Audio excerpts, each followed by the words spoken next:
തിരുവനന്തപുരത്തെ ഇപ്പോഴത്തെ മഴക്കെടുതിയെക്കുറിച്ചുള്ള പ്രധാന കാര്യങ്ങൾ പെട്ടെന്നൊന്ന് നോക്കാം.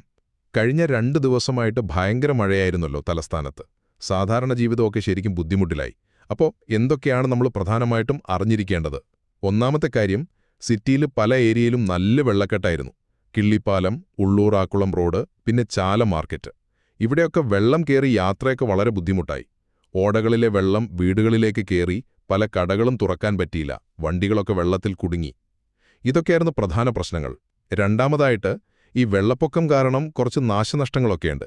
ചിലയിടത്ത് സുരക്ഷാ പ്രശ്നങ്ങളുണ്ട് കേട്ടോ. കുന്നത്തുകാൽ അരുവിയോടാറിനടുത്തൊരു ബണ്ട് പൊട്ടിയത് അവിടുത്തെ ആളുകളെ ശരിക്കും പേടിപ്പിച്ചു. പിന്നെ വേളിയിൽ പൊഴി മുറിച്ചു, അതായത് കടലിലേക്ക് വെള്ളം ഒഴുക്കിവിടാൻ നോക്കി.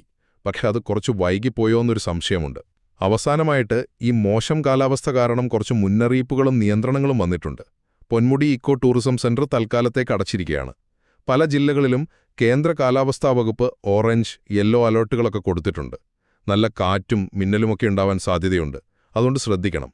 ഡാമുകളിലും പുഴകളിലുമൊക്കെ വെള്ളം പൊങ്ങുന്നുണ്ട്, അപ്പോൾ തീരത്തൊക്കെ താമസിക്കുന്നവർ കുറച്ചുകൂടെ ശ്രദ്ധിക്കണം. അപ്പോൾ ചുരുക്കിപ്പറഞ്ഞാൽ, തിരുവനന്തപുരത്തെ ഈ മഴ കാര്യമായിട്ട് തന്നെ ബാധിച്ചിട്ടുണ്ട്. എല്ലാവരും നല്ല ജാഗ്രതയോടെ ഇരിക്കേണ്ടത് അത്യാവശ്യമാണ്.